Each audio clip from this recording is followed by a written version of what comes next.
meus amores, mais uma aula de História e Geografia para vocês, tá?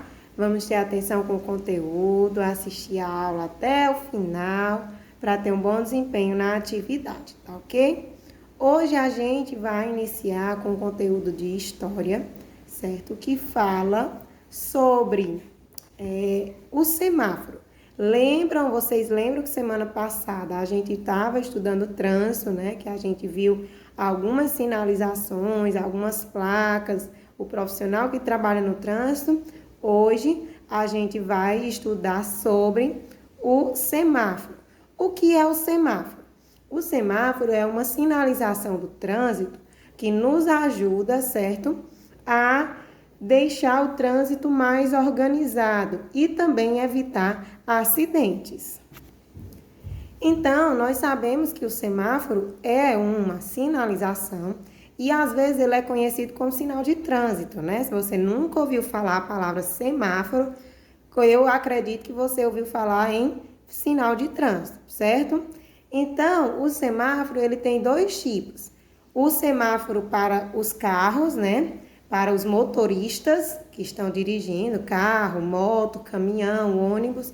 Então, existe esse semáforo para esse tipo de veículo e existe o semáforo para os pedestres. Quem são os pedestres? São as pessoas que andam na rua a pé, né? Quem anda na rua, nas estradas, nas pistas, a pé é chamado de pedestre, ok? Tia, mas como eu vou saber o que é um semáforo de pedestre e um semáforo de motorista? Como é que eu vou saber distinguir, né? Vocês vão saber da seguinte forma. O semáforo para os motoristas, para os veículos, ele contém 3 cores, certo? Ele vai ter 3 bolinhas. Geralmente ele é fixado ou acima, né, dos carros, para que os motoristas consigam ver lá em cima. Ou eles são fixados em postes, né, em pé aqui, também sempre à frente, para que o motorista possa ver. E essas 3 cores, o que indicam, né? Vocês vão ver aqui o desenho, que a tia vai mostrar o semáforo para vocês. Vocês vão ver que vai ter a cor vermelha, a amarela e a verde, certo? Cada cor indica uma orientação para os motoristas. O vermelho, ele quer dizer que o motorista tem que parar, né? Comunica a ordem de parar. Para que o motorista pare e os outros veículos consigam passar. Se for um cruzamento, né? Se for numa cidade, por exemplo, ele ajuda a conter acidentes, né? Se um motorista para o outro passar. E assim evita acidentes. O sinal, né? A luzinha, quando está amarela, ela quer dizer que você tem que ter atenção. Por quê? Porque o sinal vermelho, né? A luzinha vermelha vai já acender. Qual o risco de você passar e vir outro carro de outro sentido onde o sinal está verdinho? Então, se tiver amarelo, tenha atenção, espere e depois, quando tiver verdinho, né? Que é a cor verde, representa siga, né? Depois que tiver verdinho, o carro pode prosseguir. Então, vermelho, pare, amarelo, atenção e verde, siga, né? Quer dizer que o carro pode passar direto se o sinal tiver verde. Já o semáforo de pedestre, ele é diferente, ele vai ter os bonequinhos, né? Representando uma pessoa andando. E esse pedestre, esse sinal, ele vai ter as cores verde e vermelho, né? E o pedestre, lembra que a gente estudou semana passada sobre a faixa de pedestre? Então, esse sinal geralmente ele fica lá pertinho da faixa de pedestre e ele autoriza que você passe, né? Passe é o verde, que isso quer dizer que o sinal para os carros está vermelho, os carros vão estar parados. Quando o de pedestre está verde, você pode passar pela faixa de pedestre de uma rua para outra, né? De um lado da rua para o outro lado. Se tiver vermelho piscando ou só vermelho, tenha atenção. Está dizendo para você ficar aí paradinho e esperar o momento correto para passar de um lado para outro da rua. Ok? Todo mundo entendeu até aqui? sobre o semáforo? Espero que sim, né? Agora a gente vai para o conteúdo de geografia.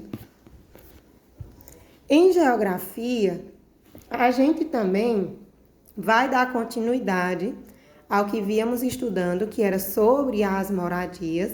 Hoje, vocês vão aprender, vão entender que existem alguns profissionais que trabalham na construção dessas moradias, né? Desde o terreno até um prédio, até uma casa, né? Então, precisa de profissionais, assim como precisa da professora para você estudar, você vai entender que precisa de alguns profissionais para construir uma casa, uma moradia, certo? E a gente vai ver alguns exemplos, tá bom? Existem muitas profissões, mas a tia vai exemplificar só alguns, certo?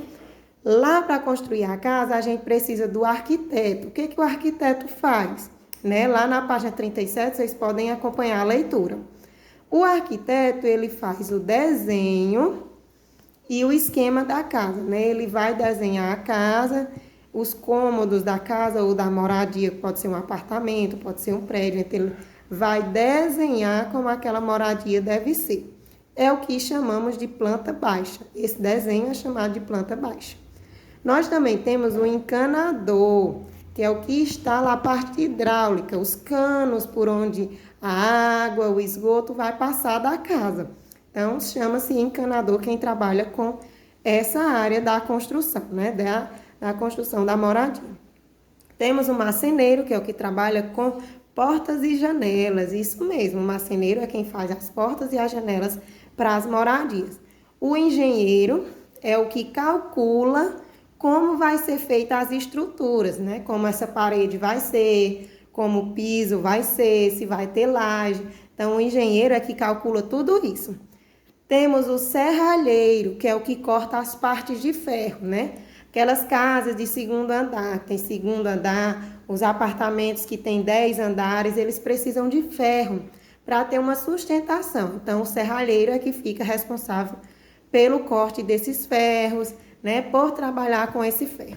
O eletricista, que é o que coloca toda a instalação elétrica para que naquela moradia tenha luz, tem energia, né? Funciona os eletrodomésticos, a televisão, tem a internet, então é o eletricista que cuida da parte elétrica da moradia. Temos também o pintor. O pintor é aquele que trabalha com as tintas, que dá cor para a construção, né? A construção é entregue só no cimento, cinza, então o pintor vai lá e faz aquela construção ter uma cor bonita, né? Então ele trabalha com a pintura das construções de moradia. Ok? Até aqui entendido? Yes, né? Então, as moradias, elas vão ter cômodos. O que são cômodos? São partes da casa, né? Parte daquela moradia, não só da casa, mas pode ser apartamento também, né? Nós vimos vários tipos de moradia, então todas as moradias têm algumas partes. E eu vou exemplificar algum desses cômodos, né? Alguns desses cômodos, que são o banheiro, a cozinha, a sala, o quarto, né? Pode ter uma varanda, pode ter mais de um banheiro, pode ter uma sala de jantar perto da cozinha, pode ter um jardim. Então, tudo isso são cômodos da casa, né? Nós temos diferentes tipos de casa. Talvez a minha casa só tem 4 cômodos, o do coleguinha pode ter uma casa de 8 cômodos, né? Uma casa bem grande. Já outro coleguinha pode ter só 3, então cada pessoa tem um tipo de moradia diferente, tá bom? Espero que vocês tenham entendido, né, essa nossa explicação de hoje. Façam a atividade do livro de História, que está na página 45, certo? E no livro de Geografia, que está na página 39. Então, 45 de História, 39 de Geografia. Lembrando de me enviar essas devolutivas até às 17 horas, tá bom? Conto com vocês, bons estudos e até semana que vem. Beijo!